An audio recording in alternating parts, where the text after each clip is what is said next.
Muy buenas tardes, amigos y amigas de elpensador.io, un medio de comunicación de lectoría continental. Más de 25.000 personas nos ven todos los meses y más de 120.000 page views demuestran que ya estamos llegando a aquellos que piensan y reflexionan. Una vez más nos reunimos, como todas las semanas, para hablar deslenguadamente. Este es nuestro programa Deslenguados, donde siempre estamos acompañados de el historiador y doctor en comunicación Hugo Cox, el abogado Pedro Barría, el arquitecto, exdiputado, ex embajador Patricio Ales, y por segunda semana consecutiva, con muchísimo gusto, nos acompaña la historiadora Patricia Arancibia Clavel. Bienvenidos todos, chiquillos y chiquillas. Muchas gracias. Gracias, gracias. Hola. Hola a Eh, todos. Hoy Hola. vamos a hacer un cambio en el pie forzado. Normalmente lo hace Hugo Cox, pero conversamos tras bambalinas con a propósito de un par de excelentes puntos que quería poner Pedro Barría sobre la mesa. Así que Pedro Barría, hoy el micrófono es tuyo. Ya, muchas gracias. Mira, yo quería llamar la atención sobre un hecho internacional que a mi juicio no ha sido analizado en toda su dimensión. ¿Cuál es la muerte de Mikhail Gorbachev? Eh, ¿Por qué yo creo que es un hecho que llama a la reflexión retroactiva? Porque la actuación de Mikhail Gorbachev en la etapa final de la Unión Soviética y del campo socialista, demostró algunas de las verdades de sentido común que la política nos brinda y que si se siguieran esas verdades de sentido común, la política mejoraría su calidad. La primera verdad de sentido común es que el político, al igual que el médico, actúa en sobrecuerpos. El médico actúa sobre un cuerpo humano y el político actúa sobre un cuerpo social.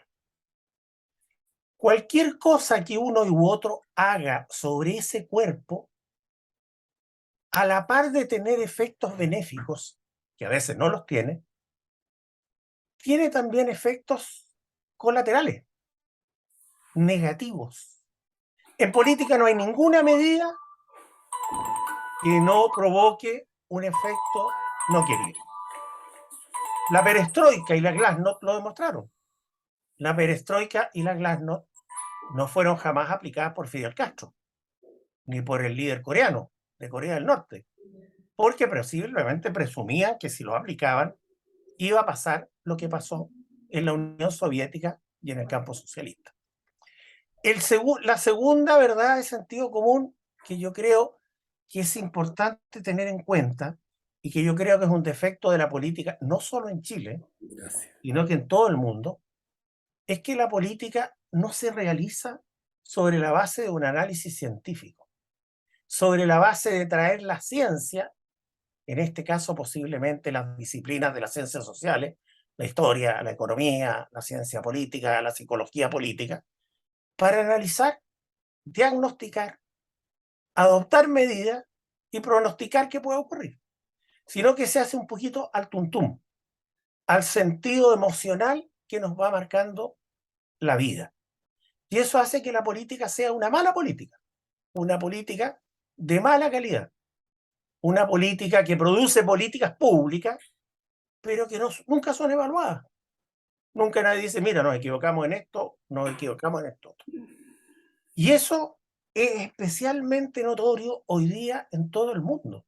No es un problema solo de Chile. Yo creo que nosotros en materia política superamos nuestra insularidad de estar aislados del mundo. Estamos metidos en una corriente de mala política. Y es un fenómeno que sería necesario, a mi juicio, analizar, meterle más ciencia a la política. Que las personas que saben, que conocen la historia, porque la historia va brindando numerosos ejemplos que se pueden seguir y se pueden adoptar. Y el segundo punto que yo quería plantear es el punto de las antípodas. Yo creo que la crisis social, política, institucional que este país vive no se va a resolver con el plebiscito del domingo. Y no se va a resolver por una razón muy lógica, que es que si nosotros fijamos un continuum y vemos todas las antípodas que están frente a frente, podemos ubicar inmediatamente a una persona de derecha en un lado y a una persona de izquierda en el otro. Igualdad, libertad, izquierda, derecha. ¿Cuál es la síntesis correcta que haga que la igualdad no perjudique a la libertad y que la libertad no perjudique a la igualdad? ¿Quién quiere encontrar un punto de encuentro en eso? Segunda antípoda, nación, universalización. La nación, el Estado, la universalidad. Marx, proletarios del mundo unido. Los proletarios no tienen patria. Ese es otro punto en que inmediatamente hay dos antípodas en que se ubica la izquierda o la derecha. Y el tema de la lealtad, que conversaba Patricio un poquito antes de comenzar este problema, lealtad, traición. Lealtad, traición. La lealtad es sumamente importante. Cuando se hacían las elecciones en Estados Unidos, en los colegios previos a las elecciones presidenciales, eran absolutamente predictivas de lo que iba a pasar en la elección presidencial, porque los niños seguían la lealtad política que les inculcaban en el hogar. Era un factor de predicción extraordinario. De pronto parece que se dejaron de hacer, porque antes tenían una gran publicidad, y probablemente con las normas sobre las encuestas se dejaron de hacer. El tema de la traición es un tema sumamente importante, porque a veces el traidor, el que se considera traidor a una historia familiar, a una ideología, a lo que sea, es peor tratado que el enemigo. Peor tratado que el enemigo.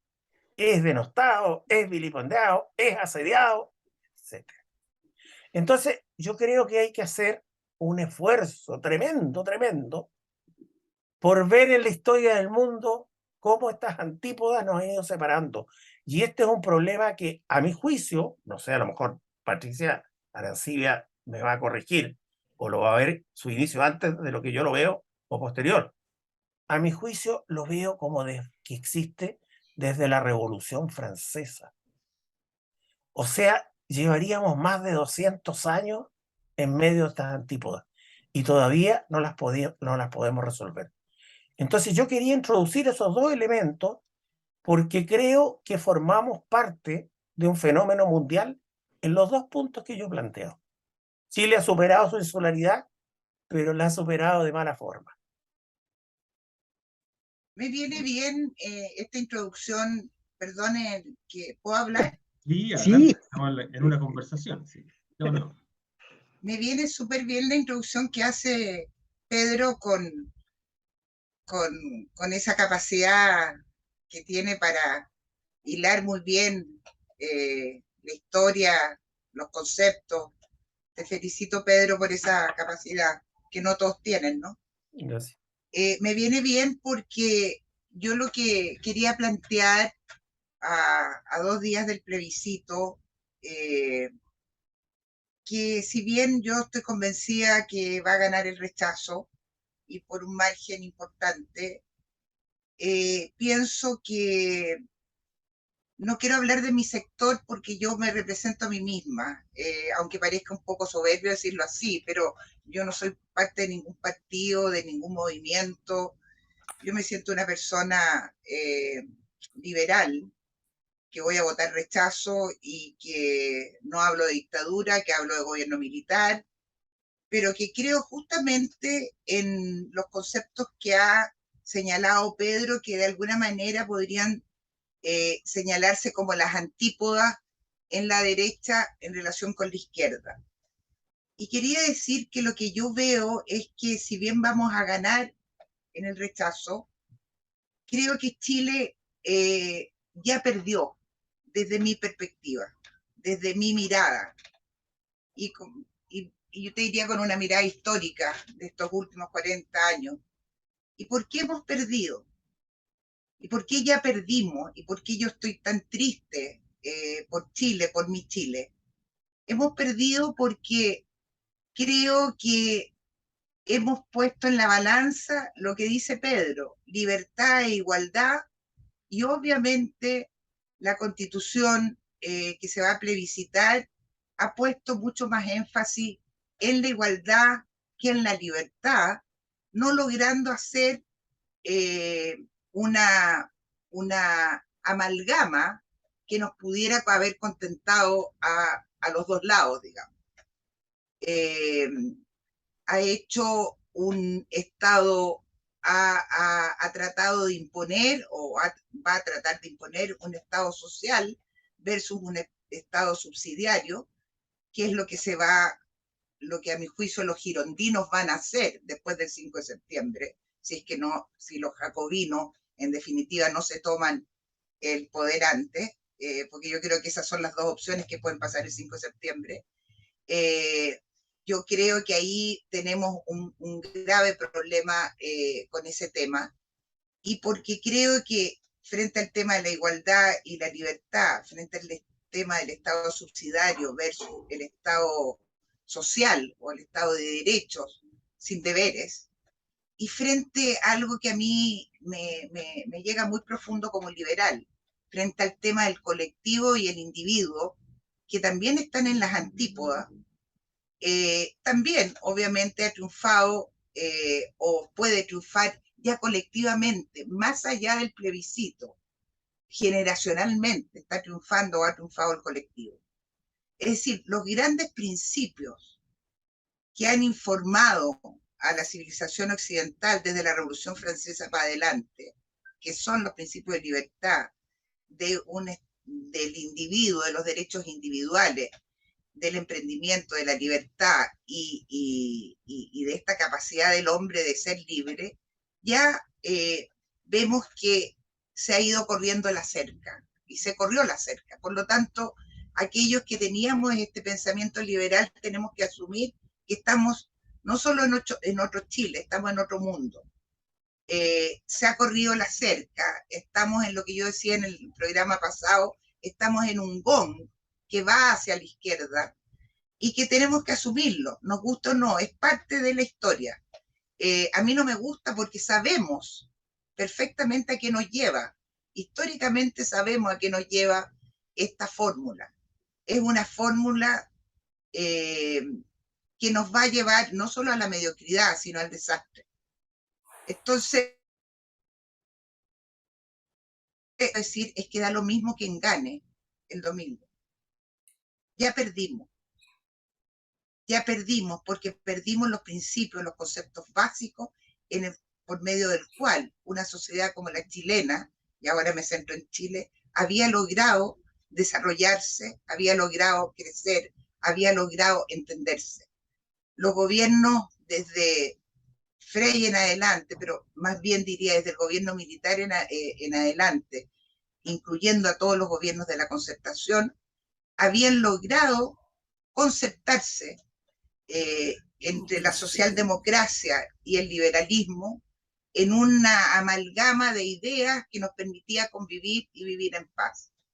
Pero a partir del estallido social, algo que se venía gestando desde mucho antes, eso se rompió. Y lo que vamos a vivir de aquí en adelante, desde el 5 para adelante, es el triunfo de los jacobinos o el triunfo de los girondinos. El triunfo de los girondinos nos va a hacer sufrir un poco más, porque igual los políticos se van a poner de acuerdo para llegar a un Estado de derechos colectivos, a una pérdida de la libertad, poniendo la igualdad por encima, y a una serie de otros conceptos que van en contra de lo que a mi juicio es lo que hizo que Chile fuera grande.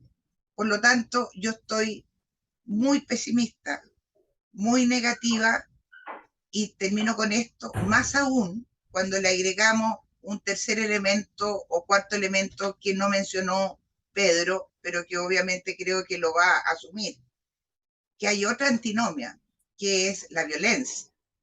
La violencia ha sido también una parte consustantiva, digamos, a lo que ha sido la izquierda en el mundo y en Chile, y de los gobiernos totalitarios, sin duda alguna. Pero en Chile, claramente, y esa izquierda violentista que ha permitido la violencia de la manera que lo ha permitido y que se ha visto manifestada ayer incluso con el hermano del presidente. Cuando tú sueltas a un monstruo, lo leí por ahí, sueltas a un ogro, ¿ya? Que lo has tenido enjaulado, lo sueltas, lo dejas ser y después lo quieres volver a encerrar, es imposible. Lo que se hizo a partir del 18 de octubre del 2019 fue soltar al monstruo. Se soltó. Ahora es imposible o muy, muy difícil poder lograr que ese monstruo, entre comillas, podamos enjaularlo de nuevo. Y por eso tenemos ya que personas como las que asaltaron ayer a Simón Boric hicieran lo que hicieran, que personas como las que atacaron con Tulmo a esa familia y quemaran lo que quemaron, hicieran lo que hicieron, y así sucesivamente. Entonces, estamos en un momento tremendamente crítico, tremendamente duro. Quizás yo te diría, y te juro que aquí termino, más duro incluso para mi generación que los días de la Unidad Popular, que pucha que fueron duros. Tan duros como eso, o incluso más, en cuanto a la percepción de lo que se nos viene.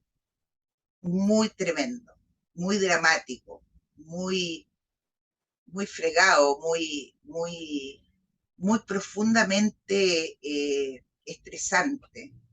Y sobre todo para una generación como nosotros, de los que tenemos 60 para arriba, que lo vivimos en carne propia y supimos lo que era de un lado y de otro. Sabemos a qué nos lleva esta situación, lo sabemos.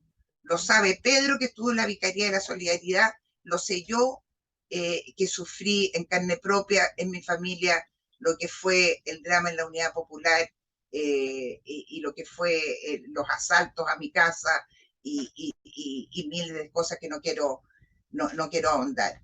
Lo saben de un lado y de otro. La violencia no lleva a nada, lleva al desastre, lleva a la polarización, lleva al miedo. Y eso es lo que estamos viviendo. Negativo, tremendo, dramático. Por lo tanto, esto sigue, esto no se acaba el domingo. Ganemos o perdamos. Y perdón que sea tan pesimista. Hugo levantó la mano, después Patricia. A ver, yo quisiera partir recordando a propósito de lo que plantea Pedro y Patricia. Leí un artículo hace días atrás que me llamó mucho la atención. Y habla sobre la pérdida del centro de Santiago. Dice, cuando el centro está en las condiciones que está, porque se fue una cultura. Se fue la cultura en los sectores medios que habitaban el centro. Se fue la cultura del respeto que había en el centro de Santiago. Y junto cuando se va ese respeto, o se va esa cultura del centro, el centro empieza a decaer. Si nosotros extrapolamos el centro, y aquí lo conecto con lo que ustedes han hablado, la violencia está generalizada en todo el país. No es solo el centro de Santiago, ahí está reflejada en alguna medida, ¿no es cierto?, lo que eso significa. Pero la violencia tiene dos características. La violencia simbólica, que está expresada, ¿no es cierto?, en desigualdades, en maltrato, en fin, una serie de elementos que reflejan eso. Y la violencia física, muchas veces es el resultado de esa violencia simbólica. Pero, paralelo a eso, se dan otros elementos, y Pedro lo plantea muy bien. Dice que surgen los extremos. Efectivamente, siempre hay en los periodos históricos, surgen los extremos. Periodos históricos como este, surgen los extremos. Y no se ven relaciones intermedias. No vemos, ¿no es cierto? Y entramos en un proceso de decir, oye, ¿cómo salimos de esto? Pero el ser humano está condenado a su transformación. Pero, y esa transformación es permanente. Es a partir de lo que lo rodea. Y como el ser humano está en permanente cambio, la historia está en permanente cambio. Y mirado desde esa perspectiva, entonces vemos que la historia es un cambio permanente. Ahora, la vida de las personas, porque aquí tenemos que ir a la persona misma,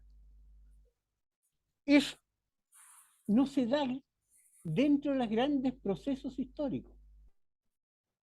O sea, a las personas les da, no tienen una relación directa, por ejemplo, con el incendio de las Torres Gemelas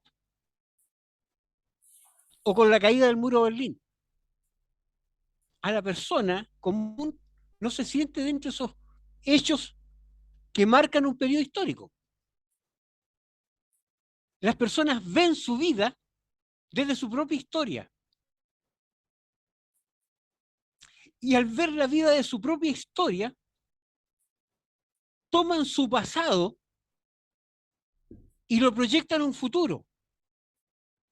Y por lo tanto, lo que esas personas buscan y que no se pronuncian en las calles, lo que buscan es cierta estabilidad para poder desarrollar sus propios proyectos. Y por lo tanto, siempre hay un espacio para los sectores intermedios, para buscar las salidas intermedias. Pero hay que trabajarlo. Y es duro trabajarlo. Más cuando tenemos los enfrentamientos entre estos dos polos, que no dan espacio para otras cosas. Yo creo que la violencia es una expresión de esta situación polar o bipolar, que es propio de procesos plebiscitarios, que son totalmente binarios. Pero no nos debemos olvidar nunca que las personas construyen su vida a partir de su propio pasado y proyectan ese pasado a un futuro distinto. Pero para poder hacer esa proyección, siempre buscan una cierta estabilidad. Y eso, en algún momento, explota y se manifiesta en la sociedad. Eso quería plantear. Este programa está siendo visto mientras estamos ya casi a la espera del resultado del plebiscito, y por lo tanto quienes nos están viendo ya saben el resultado que mientras nosotros hablamos no sabemos. Es decir, nosotros estamos hablando antes del resultado y usted que nos está escuchando y viendo ya conoce el resultado del plebiscito. Y yo sigo preocupado porque esa va a ser la preocupación desde que se sepa el resultado de la diferencia entre el voto apruebo y el voto rechazo.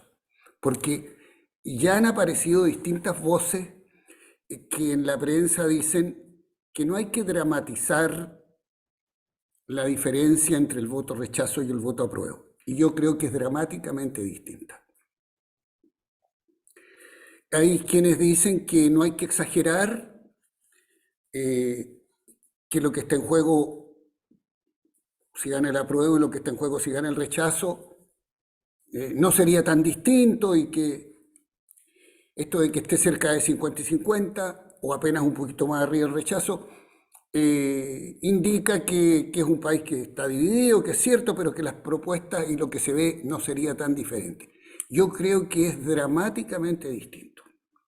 Primero porque si gana el rechazo, que es lo que yo espero que gane, abre una oportunidad. Si gana el apruebo, se consagra la propuesta constitucional que sus propios autores han reconocido que está llena de errores, o, si no creen llena, que tiene errores tan importantes que ya están juntando con el presidente de la República, haciendo esfuerzo para ver cómo la van a reformar para poder arreglarla para que funcione, porque ya saben que no funciona y que va a generar un conjunto de presiones sobre el propio gobierno que está estimulado y presionado para lograr de aquí a 3 años los resultados. Y con un pueblo al que lo han ilusionado con un conjunto de encabezados hermosos que todos compartimos, pero con un articulado y unas propuestas de ley que son muy complicadas y que van a llevar a la frustración.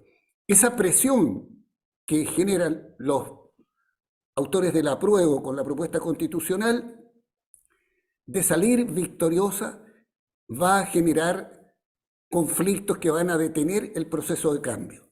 Si gana el rechazo, que es lo que yo creo que va a ocurrir, se abre la oportunidad es decir, cabe la obligación de ponerse de acuerdo.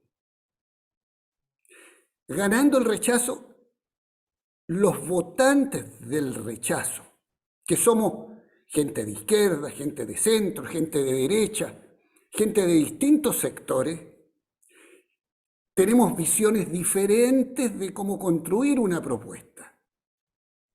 Los votantes los promotores del apruebo ya tienen su propuesta.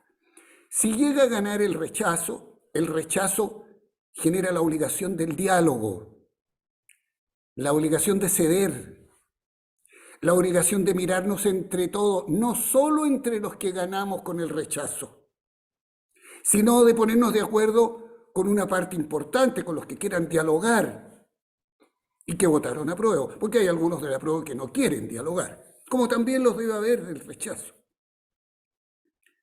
Pero hay una diferencia muy sustancial. El clima con que triunfa el rechazo es un clima de obligación de buscar acuerdo. El clima con el que triunfaría o hubiese triunfado el apruebo es un clima de victoria de quien ganó con su proposición desde una actitud de soberbia que nació desde el primer día. Apoyada por un gobierno que a pesar de todas sus debilidades, insiste en muchas de sus soledades de parte de su gente con una actitud refundacional. Yo digo que de los personajes shakespearianos, ya al ministro Jackson lo veo acercándose al drama de Macbeth y asustado de cuándo se mueven los bosques con el temor a la caída. Que no creo que esté en juego la caída del gobierno del presidente Boric, pero vive en torno a una cierta paranoia el ministro Jackson, según lo declaran sus propios partidarios y sus aliados políticos. Y no me gustaría que el presidente terminara o como el rey Lear o Julio César, que son distintas formas de soledad.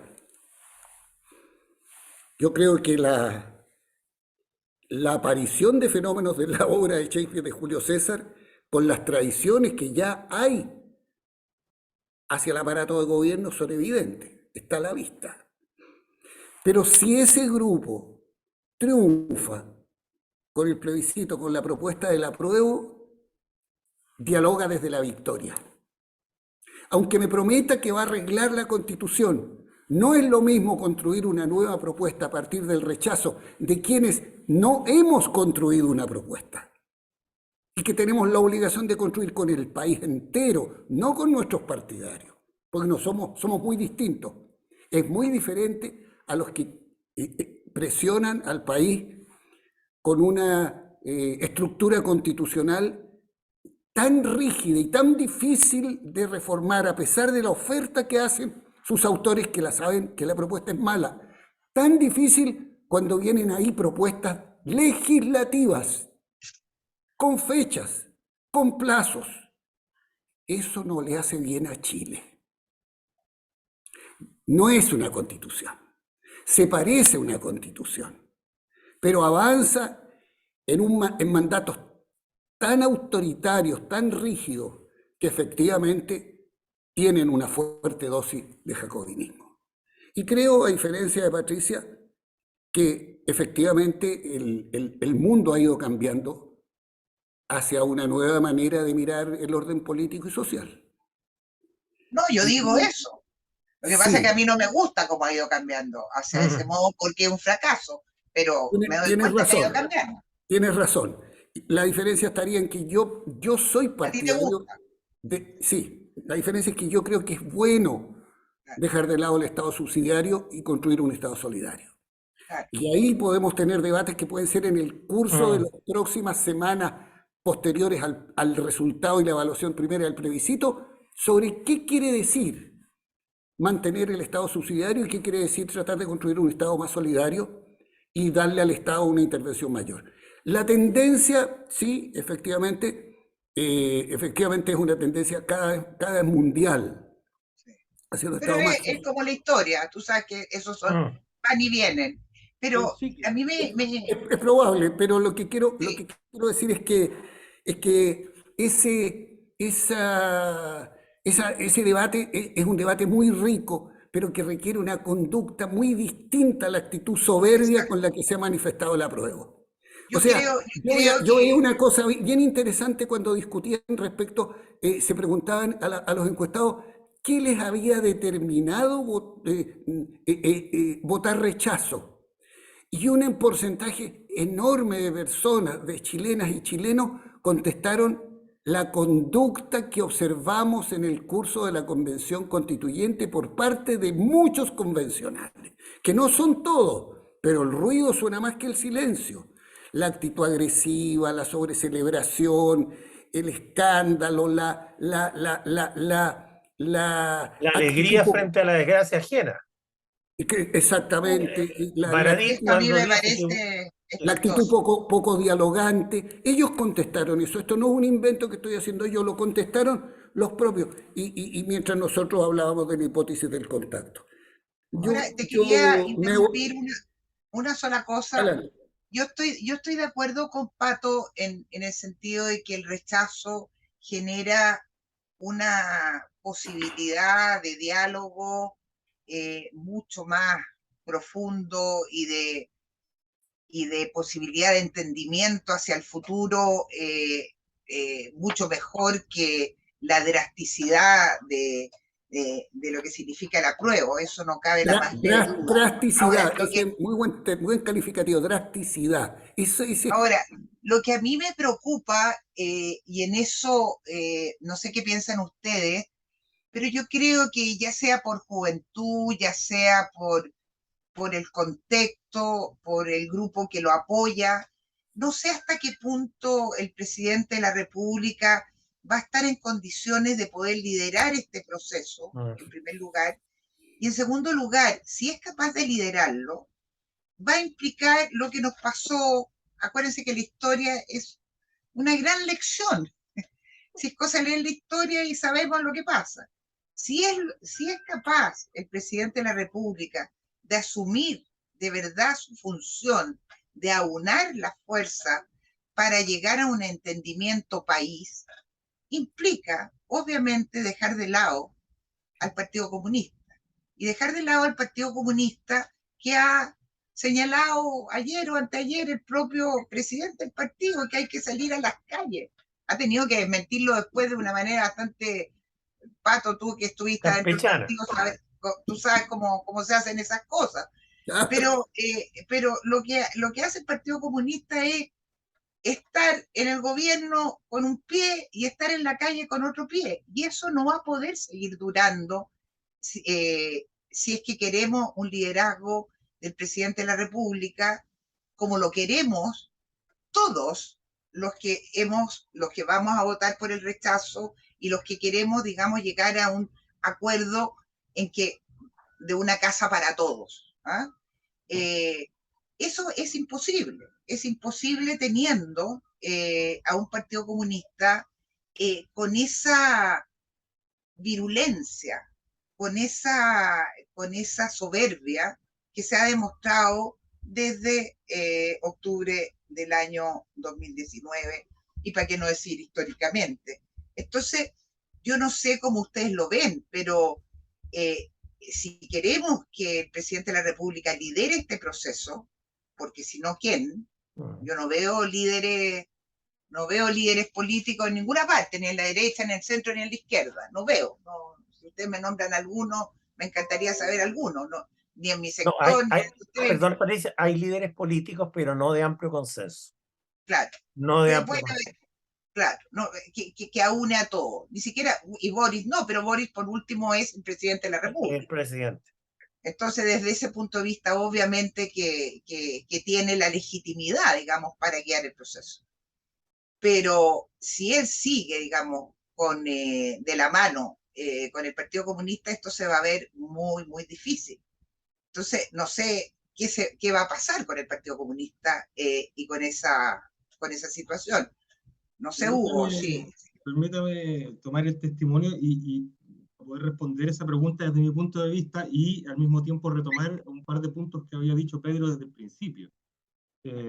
A ver, Pedro habló de los efectos colaterales cuando uno implementaba ciertas políticas. Lo asumió como cuerpo social, como si los liderazgos, por lo tanto, pueden ser los médicos de este cuerpo social. En este caso, nos están inoculando una vacuna, ¿no? Y esta vacuna, que es la propuesta constitucional, puede tener ciertos efectos colaterales. Yo creo que nadie ha medido realmente los efectos colaterales. Y la verdad de las cosas es que desde ese punto de vista, y aquí entro en la pregunta de Patricia, pienso que va a ser muy difícil establecer un diálogo que permita consensos. No hay liderazgo que vaya a ser capaz de controlar esto, porque a diferencia de las antinomias que eran muy claras, las antinomias de las que hablaba Pedro nos daban certezas, pero lo que hoy día tenemos es el rompimiento de la antinomia, lo que nos permite, por lo tanto, llegar a alguna dialéctica de punto medio, de solución. Hoy día lo que tenemos es el rompimiento o la sustitución del sujeto político que conocíamos antes. Lo hemos hablado en nuestros programas. El sujeto político que antes se definía a través de la identidad de clase, por ejemplo, a través de la condición social en la que uno nació, a través del tipo de estudio que tuvo. Pero hoy día lo que tenemos es una hipersegmentación de identidades y de sujetos políticos que hace prácticamente imposible poder gobernar la situación. La política de las identidades contra el universalismo. Es como alguien que tiene una carreta, bueno, hablar de alguien con una carreta con caballo después del incidente del fin de semana pasado no parece muy apropiado, pero lo que quiero decir es, no es lo Una mismo, bicicleta.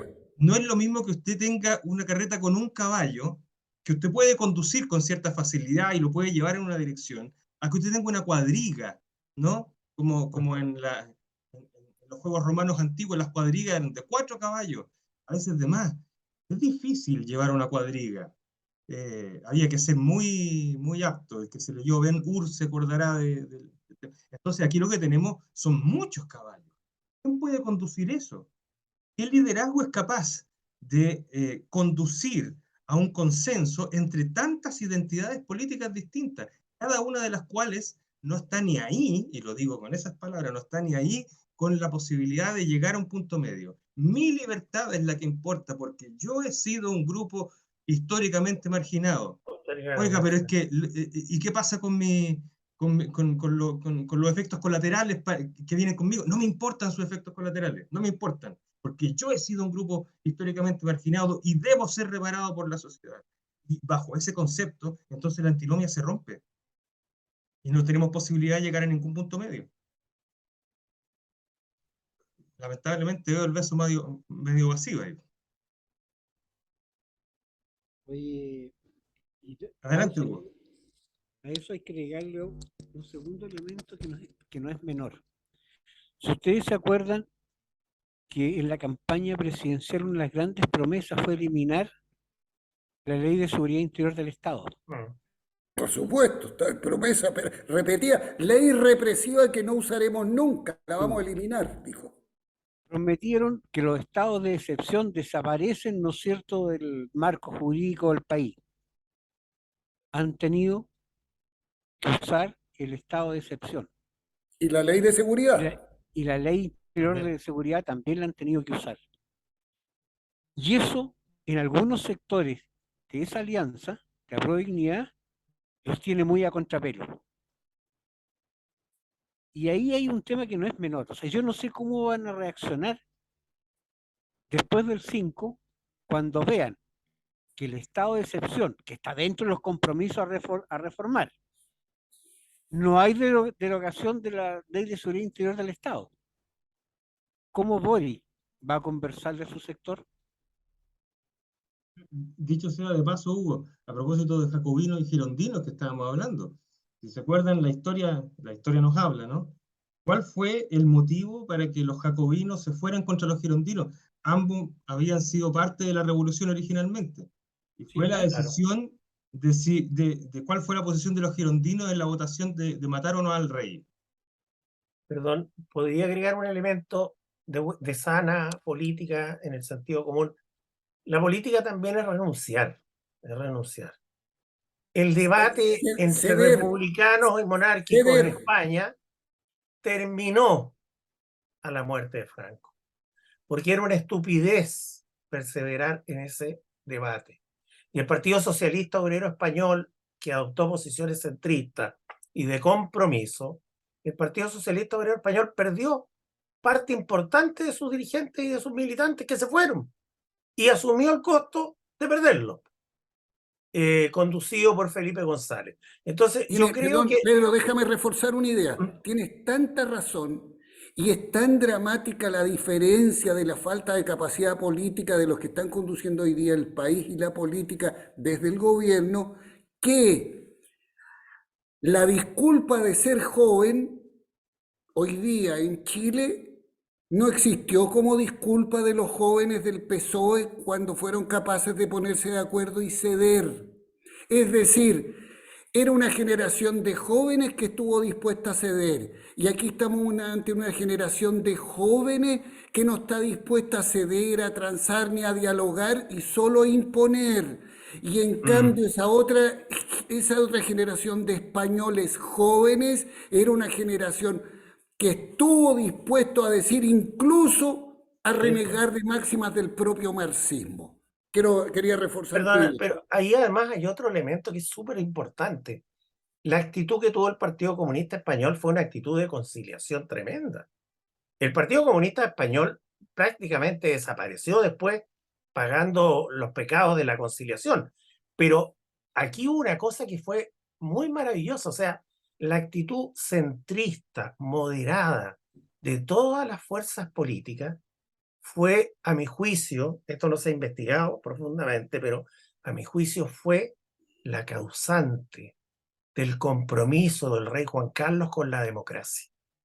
Esa fue la causante principal, porque el rey Juan Carlos se jugó ante el intento de golpe de Estado por defender la democracia. Y Y eso Suárez, desactivó, y Suárez, y y eso Suárez. desactivó. Suárez que Yo no siempre está. le contaba a Patricio una anécdota que es muy importante. Cuando entra el coronel Sanjurjo al Parlamento, armado, con sus armas y con sus hombres, todos los parlamentarios se escondieron debajo de los asientos, salvo dos. Santiago Carrillo, que era el presidente del Partido Comunista, y Adolfo Suárez. Fueron los únicos que le pusieron el pecho a las eventuales balas.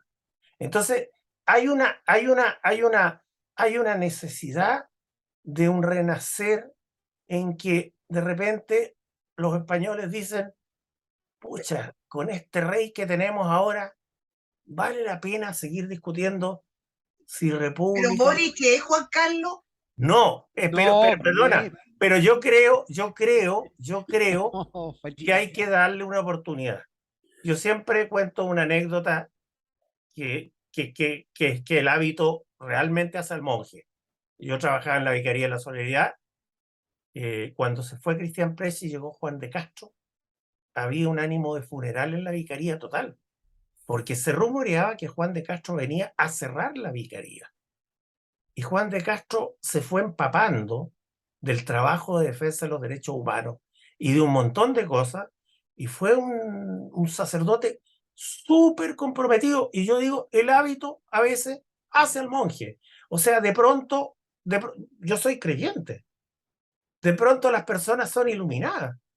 Y yo creo efectivamente en la acción del Espíritu Santo. Para creyentes y no creyentes, no sé si Boric lo sea. De repente, él puesto en un tránsito histórico, puede Pero asumir un rol. ¿será capaz de dejar de lado a Tellier? Porque esa es la pregunta de fondo. Bueno, es que yo creo que el problema va a ser otro. Porque Tellier no si es Carrillo. Si Tellier lo va a Tellier dejar no de es lado a Santiago él. Carrillo. Claro, No, ellos van a el problema es actuar con otro. los... El problema es si Tellier lo va a dejar de lado. Si Boric Ese es adopta una política de alianza de amplios sectores, no tiene que estarle preguntando a Tellier, a lo mejor Tellier va a tener que analizar qué es lo que hace. ¿Qué es lo que Claro, hace? lo que tiene que hacer el presidente Boric es estar alerta a los cuchillazos de los que rodean al César. Claro, ese es el punto principal. El golpe blanco. Pero ya se la está haciendo. Los cuchillos están, pero en la moneda están a la orden del día. En la moneda y desde fuera de la moneda los propios partidarios de la violencia son los que están permanentemente descalificando y han estado descalificando al gobierno del presidente Boric desde los primeros días. Por eso digo que es drama shakespeariano. Claro, Cuando porque tú ves ¿cómo que se entiendes afilan lo de Sharp? ¿Cómo entiendes lo de Sharp en Valparaíso si no es un drama shakespeariano? Porque Sharp era el gran amigo de Boric. Claro, claro. Y dime tú que no lo apuñaló Sí. por la espalda y no apuñaló a la prueba con lo que hizo. Yo confío en Boric porque yo creo que en momentos, en noviembre del 2019, él se la jugó y corrió todos los riesgos políticos del rechazo dentro de su sector. Pero se la jugó por ese acuerdo, que ese acuerdo nos sacó, francamente, de algo que venía, que podía ser una guerra civil o un golpe de Estado. y cambió Y su que habría discurso, clausurado la democracia con alto costo. y Porque, cambió el discurso de su programa porque el entre la año primera y la segunda vuelta. 73, el golpe, por mucho que hayan dicho que aquí habían 30.000 hombres armados, prácticamente la resistencia que hubo fue episódica, individual. Pero en este grado de exaltación que estaban los que salían a la calle en octubre, esos tipos eran capaces de salir, partarse al frente de un tanque o cualquier otra cosa. El Oye, país Pedro, y estaba muy polarizado. agrégale el tipo de violencia, el tipo de desprecio a la nación, el tipo de desprecio a la historia, el tipo de desprecio a los valores, el tipo de desprecio a la patria, a los demás, a las ideas. A la bandera y a los monumentos. No tengo recuerdo ni una iglesia en los 3 años del presidente Allende, ni una iglesia incendiada. No tengo recuerdo. Algo me va a decir de que estoy con Alzheimer. Que me diga el nombre de la iglesia, porque no la recuerdo. No tengo recuerdo de ningún monumento militar incendiado, derrumbado, Ovejado. obligado a ser retirado en los 3 años del gobierno del presidente Allende. No tengo recuerdo de manifestaciones de saqueos de la magnitud de lo que se hizo. Y eso que había desabastecimiento, donde el saqueo probablemente, con el desastre que teníamos en la economía, probablemente el saqueo era una necesidad de supervivencia, para no estar en estado de inanición, porque la cola del pan empezaba a las 4 de la mañana. Y no recuerdo los asaltos, no los recuerdo. A lo mejor alguien asaltó una panadería o un lugar de pollo porque no había ni pollo, ni No, lo pan, ni asaltó el agua, ni MIR leche. para conseguir, lo asaltaba, pero en otras condiciones para Pero conseguir, nunca, digamos, dinero. pero nunca Pero vimos no una esos turba, no una asaltos. turba. No, una turba. Tienes Oye, razón, una turba arrancando con calzones y ropa interior de la fábrica Kaiser, otra turba arrancando con los televisores, con las lavadoras, ese manifestarse de la horda sin ideas. No. Esa No, con violencia, ideas. La idea es la violencia. anarquía y la violencia. Bueno, ahí es Por eso dije al comienzo que esto era un momento mucho más, uno que lo vivió y vivió el drama, era Unidad Popular, que desde mi perspectiva fue un drama muy tremendo, muy dramático. Uno de los gobiernos más malos de la historia de Chile, a mi juicio. Pero en fin, más allá de las posiciones políticas, pero yo te diría que en torno a lo que estamos hablando, sin duda alguna, Pato y Pedro tienen razón. Es decir, no hay dónde perderse. La forma, la falta de respeto, el modo en que la violencia se ha tomado en las calles a partir del estallido social no tiene parangón. Ahora, dicho eso, quiero decir también que hay muchas escenas en la historia de Chile pasada donde han habido situaciones complejas. No, la violencia de la No dictadura podemos es decir que esta es horrible. primera vez en la historia de la humanidad o en la historia de Chile que suceden situaciones, porque no es así. Patricia, Sería pero falso. la gente cambia. Quiero ser honesta intelectualmente, Mira, digamos. el cambio Pero político es nunca en la magnitud ni en el tiempo. sí. Porque lo que pasó en abril, el 5 de abril, lo que pasó en muchas situaciones difíciles en que murió gente, fueron situaciones absolutamente acotadas. Episódico. Inmediatamente, porque hubo ley de seguridad interior del Estado, sofocada y terminó la situación. Pero esto duró meses.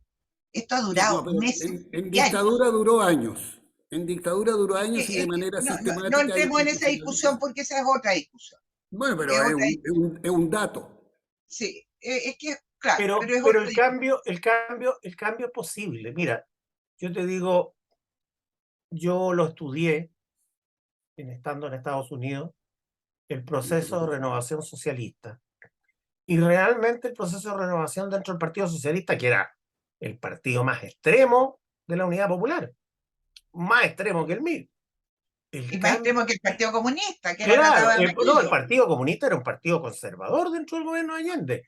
Absolutamente. El Partido Comunista planteaba consolidar para avanzar y no avanzar sin transar. Entonces, bueno, pero los socialistas hicieron su proceso interno. Sin duda. Y cambiaron realmente. Si no hubiera existido la alianza socialista, demócrata, cristiana, no habría sido posible la concertación. Y la democracia cristiana, por cierto, que no habría estado dispuesta a aliarse con un partido socialista que no hubiera curado de la violencia y de todos los extremismos. Bueno, todas las Entonces, personas por eso te digo, yo pongo mi esperanza en el presidente Boric.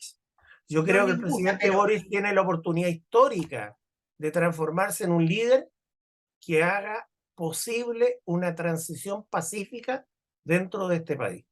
Y es lo que yo le sumo, yo me quiero sumar a esa esperanza, porque creo que el presidente puede producir un cambio a esta nueva consigna agregada que tiene los grandes partidarios del apruebo, que pasaron y superaron el avanzar sin transar, agregándole el avanzar sin pensar. El otro estaba limitado y acotado, no transaremos nada porque queremos avanzar y no nos importa ceder. Vamos contra lo que es la política y contra lo que es el diálogo, porque el diálogo es retroceso. Esa fue la propuesta ultraizquierdista contra el gobierno del presidente Allende para impulsar a Allende a evitar cualquier diálogo. Pues esta gente que hoy día ha impulsado la actitud maximalista en la Constitución y que está llamando a votar apruebo, influye de manera importante en los sectores del apruebo con que la idea de avanzar sin transar está vigente, pero le agregan el avanzar sin pensar. Solo avanzando sin pensar es que pudieron llegar a las manifestaciones que, por mucho que los espontáneos hayan salido a limpiarse el culo con la bandera chilena, hay un grado de espontaneidad que la crea el escenario, que la crea el entorno, que la crea el avanzar sin pensar, que la crea el no transar con nada, que la crea el desprecio, la idea de la horda, de impulsar lo que sea necesario. Entonces, el espontáneo nunca es 100% espontáneo, salvo que tenga un problema glandular o cerebral, pero no una organización con libreto, con música, con actuación. Esos grupos surgen porque hay una cierta tesis que se va... Hay un contexto. permisiva para poder hacer este tipo de situaciones. Entonces hay una cierta causal, no sé si eximente, pero lo menos, concédame los abogados, atenuante contra esos manifestantes, y es que les crearon todas las condiciones para que se limpiaran el culo con la bandera. Pero Y eso es lo déjame que yo decirte digo, una que es avanzar no solo sin pensar, sino avanzar sin pensar. Yo no puedo votar a prueba en esas condiciones. Sí, pero déjame decirte una sola cosa. A mí me encantaría que tú y Pedro, no sé lo que piensa Hugo en esto, ni Álvaro, pero esta idea de que Boric puede tener este liderazgo, que todos queremos que lo tenga porque no hay otro más, ¿por qué yo tengo dudas? ¿Por qué tengo dudas? Y tengo dudas legítimas, no es que tenga dudas porque no me guste. Él como persona, me empatizo con él como persona, no, con él no tengo nada en contra personal, digamos, ¿ah? Sino que a mí lo que me preocupa de él es que es un hombre que se puso la camiseta con Jaime Guzmán asesinado. Pescó ¿cómo se llama? Un casco militar e hizo pipí encima del casco militar. Ha tenido acciones tremendamente ambivalentes a lo largo de toda su carrera política. Es cosa, gracias a Dios existe las redes sociales y existen los videos donde podemos escuchar lo que dijo el día A, lo que dijo el día B y lo que dijo el día C. Entonces yo legítimamente, yo creo que solo los burros no cambian. Estoy absolutamente claro que la gente cambia. Yo he cambiado, Pato ha cambiado, yo creo que todos hemos cambiado porque es parte de, como decía muy bien Hugo, digamos, la historia es cambio porque somos nosotros las personas las que vamos cambiando y evolucionando. Pero una cosa es el cambio, la transformación que vamos teniendo a lo largo del tiempo por el contexto que estamos viviendo, y otra cosa es cambiar de un día para otro de acuerdo a nada, digamos, de acuerdo a circunstancias menores. Entonces, ser presidente de la República no es poca cosa, no es nada. El Ser hábito presidente hace al de la monje. República cambia a una persona. Es como... El hábito hace al monje. Ser presidente te cambia. Y la pero ustedes me dan por lo menos... Tienes razón para tener dudas, Patricia. No, tienes derecho a tener... encuentro que tienes razón para tener. Pero no es una duda tonta. No es una duda malsana. No es una duda que surge de la tintada, es una duda que la surge citando los hechos. Sí. Hugo se está levantando la mano con insistencia. ¿Me da un minuto? Mira, yo tengo mis serias dudas que esté en condiciones de ejercer un liderazgo. El micrófono, Hugo. Les digo que tengo serias dudas de que pueda ejercer un liderazgo. Y mis dudas están vinculadas fundamentalmente, no frente a la persona, si la persona aquí es parte, ¿no es cierto?, de un todo. Yo miro para el lado y me complica. ¿Hasta dónde están dispuestos a ceder espacios? Si yo veo las declaraciones del Partido Comunista, veo las declaraciones de la Revolución Democrática, veo las declaraciones de todos los movimientos pequeños que están alrededor, no sé si va a tener espacio.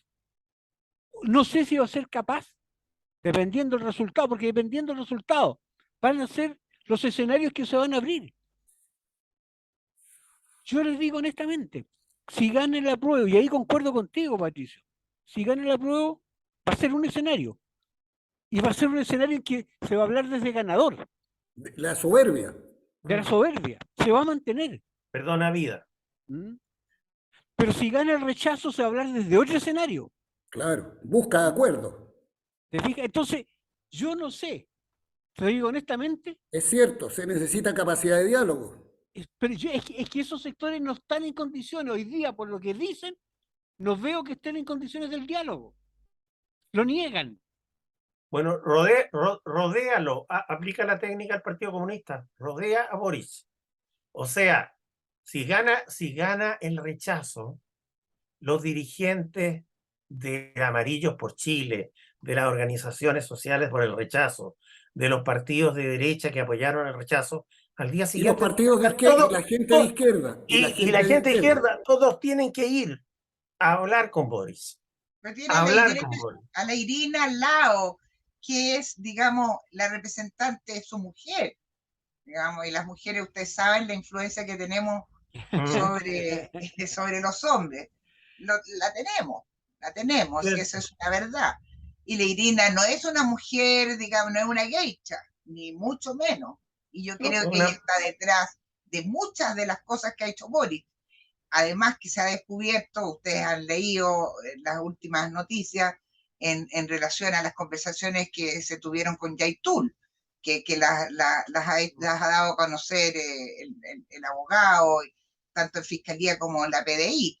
Entonces, no es tan fácil. Yo concuerdo con Hugo en esto de que no se trata de él. Si él fuera él solo, digamos, y tuviera el liderazgo y si fuera él Lagos, por decirlo. Oye, perdona Patricia. Es otra cosa, pero no lo es. Dame un minuto porque yo no resisto la tentación de introducir un elemento perturbador sobre el tema las conversaciones con Yaitul.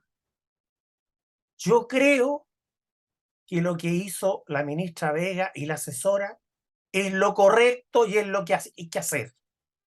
Porque tú, para resolver un conflicto que tienes con un grupo armado que está actuando, tienes que hablar con los líderes del grupo armado, no puedes dejar de hablar con ellos.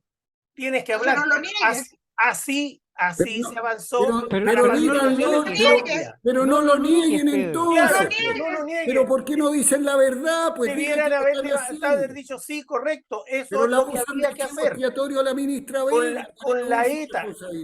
El gobierno español dialogaba con la ETA y la ETA estaba secuestrando coroneles, asesinando generales, poniendo bombas en supermercados. Y el gobierno español seguía hablando con la ETA hasta que se logró la pacificación. En Irlanda del Norte, igual. ¿Pero por qué lo negaron? Pues sí, está bien, pues sí, nadie dice. Tienes que dialogar con todos. No tienen confianza ni en sus propias políticas. Sí. Ese es el tema de fondo. No tenían para qué negarlo. Es decir, estamos en esto y todo el mundo, porque hay que negociar, hay que conversar con el otro. Hay que negociar. Pero si yo lo niego, estoy dando pie a miles de especulaciones. Exactamente. El error es negarlo, estoy de acuerdo. Exacto. Entonces, ¿qué liderazgo puede tener, Pedro? Igual que cuando Bill Clinton fue... negó a la Lewinsky.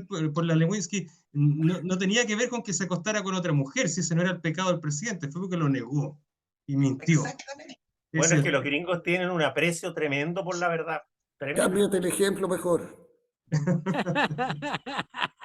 Oigan, chiquillos, nos dio ya la hora de conversación, está cada vez más entretenido, pero la verdad es que el reloj es implacable y yo creo que Pedro dejó el elemento perturbador para que lo conversemos quizás ya la próxima semana, cuando ya vamos a tener el resultado sobre la mesa y vamos a ver qué es lo que pasa después del 5 de septiembre. Les recuerdo que el día 6 tenemos invitado al ex ministro Jorge Insulza Gregorio Las Heras, que acaba de publicar hoy día un artículo muy interesante en Ex Ante.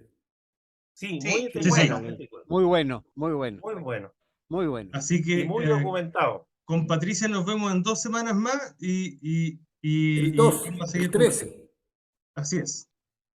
Ahí estamos hablando, nos ponemos en el interno de acuerdo. ¿Ya? Eso. Oye, que nos vaya estupendo, nos va a ir estupendo, aunque el país está mal. ¿Ok? Sí. Ya. Chao, Patricia. Buena semana. Muy bien, levántense temprano. Cuídense. Levántense temprano. No, hay que votar después del almuerzo. No, yo a las 8 de la mañana. No, yo después del almuerzo voto porque no va nadie. Bueno, ahora yo creo que va a haber mucha gente a votar.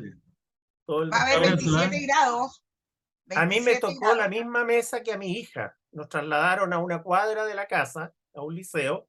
O sea, yo me voy caminando al lugar de votación y mi hija quiere que nos tomemos una foto votando. 27 grados. Recuerda, no dentro de la urna. Un abrazo. No. Muy bien. Chao, chao.